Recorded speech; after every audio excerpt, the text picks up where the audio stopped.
Hello out there to the Hive people in the world and anybody else watching this video. This is going to be an introduction to dCity now that they've done a big update to the game. So dCity is a kind of a play off of the ideas of like SimCity or any other game where you build up a city, where you manage your population and jobs, and then you earn a cryptocurrency for each of the building that provides jobs, and you lose cryptocurrency if you have a lot of people who are not working. And I'll show you that a little bit in my city.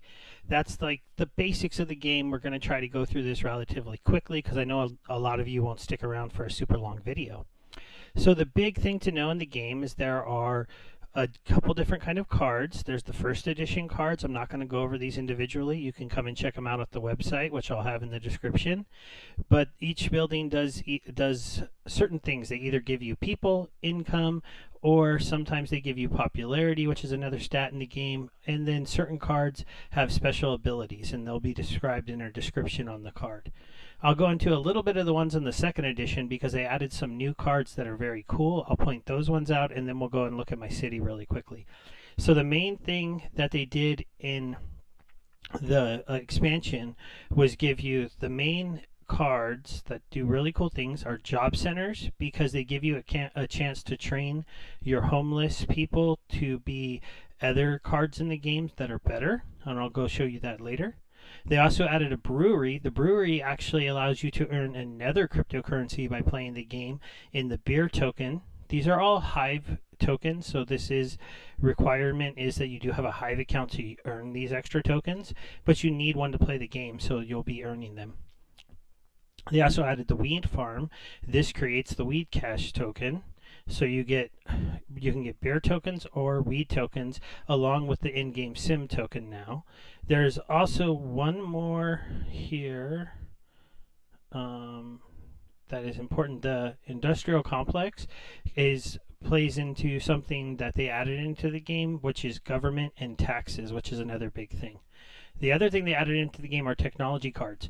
So they added a new stat called education. I'm not going to go over every technology card, but they're on the screen. You could read a couple really quickly. They add on permanent changes to the game for you if you learn them, and you need to have a high education score to learn these. I actually learned one of them and sold it for 50 Hive, so that was pretty cool. I earned the one I learned was the fully automated brewery that lets you earn more beer tokens. I don't have very many breweries though, so I went ahead and sold it because it wasn't going to do me a lot of good. These are the citizen cards. You used to only have workers, hard workers, homeless, and immigrants. They added artists, the artist, and artistes, scientists, and scientists. Homeless and immigrants can become these cards. So homeless become the singles, immigrants become the doubles, and that's the training center that they added into the game.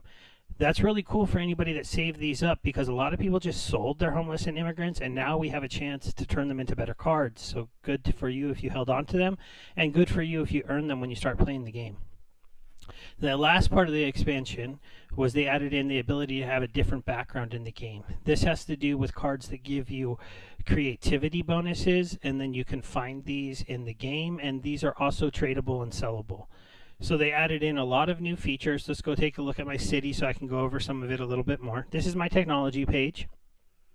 With the technology page, every so many hours you can pay a small sim feature to unlock it, and then every day you have a chance to learn these technologies you've unlocked. So I've unlocked these 6. These are the ones that I can learn. Over time, you can end up unlocking all of them. If you're someone who wants to have a chance to learn all of them right away, you can pay sim tokens and do it quicker. The map view of your city shows everything you have. I'm around in the 60s of the rankings of the city. It might look like I have a lot, but I don't. But I'll go over really quickly what's on here. You have a population number. That's the basis of your ranking in the game. You have your daily income. This goes up and down depending on the cards you use that create the income. You have your popularity score. This one is in the multiplier to get your population high, so you really want a high popularity. This is your education score. This gives you a chance to discover the technology cards.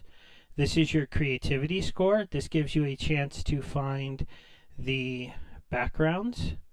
And then right now, these are the taxes. So right now, there's a 1% income tax, there's a police tax in place, an education tax, a war tax, and a basic tax. All of those are lowering my sim income. But you'll see here, I have a military complex, so I get a little bit of the sim that's being taxed away from me back. If I had more complexes, I'd be getting even more back. I have a lot of unemployed people, so I lose a little bit of money. I've been trying to get job cards, but I just haven't been able to get them quick enough compared to how many people are in my city. I have a high enough popularity to get bonus citizens at 30% chance every 2 hours. That's pretty good. Some people do better. I only have a 7% training class chance right now. I need more job centers. I do have a lot of police stations, though, so I only have a 6% crime rate. Those are all things that you need to pay attention to in the game early on. It doesn't really matter. You just need to get started by getting some cards. We'll go over that. You can buy the cards at 4 Hive per card or 800 Sim tokens per card. Sim tokens usually roughly 4 Hive gets you 800 plus or minus a couple. You can play the market sometimes and get your cards a little bit cheaper with Sim tokens. If you don't have time for that, you can just buy them straight out with Hive. I suggest in the beginning of the game, you be ready to invest at least 40 Hive into the game, but you don't buy 10 cards. Buy around 6, and then take the rest of the Hive to their marketplace and look into buying cards. So in the marketplace, they added some new filters, which is great. You can look at the first edition cards. In my opinion, the first edition cards have better population cards and better job cards.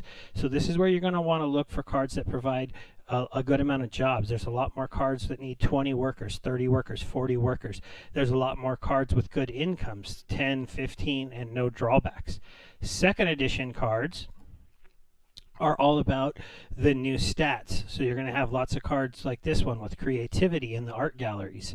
Looks like somebody doesn't want their art gallery, so they're trying to sell them. The job training ones, job centers for training. And then you have the cards like the weed farm that produces other tokens. Those are really cool to look for getting. And then you have the cards with education. Those are the good ones. There's also some cards that are not so good, so that's why you might want to start with first generation and a mixture of second generation cards. It really depends on how much money you have to put into the game, because if you get some of these wind turbines that only have 2 jobs and 3 income as your first cards, you're going to start really slow. And there's no cards that are that bad in the first set. The first set is kind of more stable. Your lowest card's going to give you like 4 people in income in the houses. And this set has some absolutely terrible cards. It has these wind turbines, which are not very good. It also has this card called Public Restroom, though it's very rare, which is really not very good. So overall, you don't want to go into the second set until you're really ready to kind of gamble at getting those high either education or those high levels in the education or creativity, because at this point you're trying to learn those technologies or get those backgrounds to try to sell those or make your city the next level. So that's really when it's time to start focusing in the second tier. You also will need a couple second tier cards to turn the garbage station into not being a terrible card. So this is meant to just be a quick kind of breakdown to show some of the new things to the game. So I got one more thing to go over and then we're going to end it. So the events were added to the game. They've always had the beer fest, but this is great because this added in more tokens into the game that matter. So now you can use beer tokens to throw a beer fest, which allows you to get more people and have a popularity bonus so that your population would shoot up for a day. You can also do a science convention to get more education chances, and you also get a better chance of earning scientists, which give you a permanent education bonus. And then you can also get an art convention and weed convention fest, which both do creativity. So this one's kind of cool. If you wanted to get your creativity kind of high and then pop off both of these events, you could have a much better chance to get artists in your city and to get one of those backgrounds. So that's kind of a fun little thing. The art convention and the weed convention both give really big creativity bonuses. It's just one gives you better weed farm production, one gives you a chance to get new citizens. So really, this one, only do this if you have a lot of weed farms or you're going for that double creativity bonus with the other event to try to get one of those backgrounds. Other than that, I hope you come and check the game out. I'll put some links in the descriptions and I'll add a few screenshots to my post, but I don't want to make this video too much longer. So with that, I'll say goodbye. Have a good day.